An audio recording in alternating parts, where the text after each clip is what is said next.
Hello everyone, welcome to TechBeans, where we talk about digital technology and innovation. So today we'll be having an interesting conversation with Mr. Krishnayan Kanungo, who is the Deputy CEO at Clover Infotech on blockchain. He's a technology enthusiast, so he'll be taking us through a journey of what blockchain is, and he'll explain us what blockchain is in simple terms. He'll also talk about different use cases in different industries. So welcome Krishnayan. So yeah, my first question to you is, can you explain blockchain in simple terms to our users? So blockchain, see, there are lots of things to cover if we really want to get into the details of blockchain. In simple words, if I have to keep it in simple words so that everybody understands, it's important to set certain ground rule. Now, if I ask you what you understand by blockchain, what are the things that comes to your mind when you think of blockchain, 9 out of 10 would be saying cryptocurrencies and all. So I need to first create the context that blockchain is not exactly Bitcoin, exactly Ethereum, right?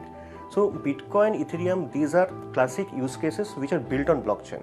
Now, if you ask what is a blockchain, it's a distributed immutable ledger. Now, what you understand by ledger? When we do a transaction, right, everything is written in accounts term, there is a debit that happens, credit that happens, and everything gets stored. In current world, let's give you an example so that everybody understands. In digital world, what happens when we transfer information across space and time, that information gets transmitted seamlessly without any effort or anything. But when you have to transfer value across time and space, you need to have an intermediator who will provide the trust. Let's say I give you 100 rupees. So there has to be a bank which can provide a trust that okay, the transaction is valid and all. So that is where you come to the concept that you need to have a ledger in between. These are called centralized ledgers, right? But now here is a problem that if you have intermediators or a centralized ledger system, that increases the settlement time a lot and the operational cost increases. That is where we go towards decentralized ledger technology. Blockchain is nothing but a DLT technology, where we will be having independent computers all around the world. These are called nodes or validators. So whenever you do a transaction, they would store, validate, authenticate, and everything gets shared across all the nodes.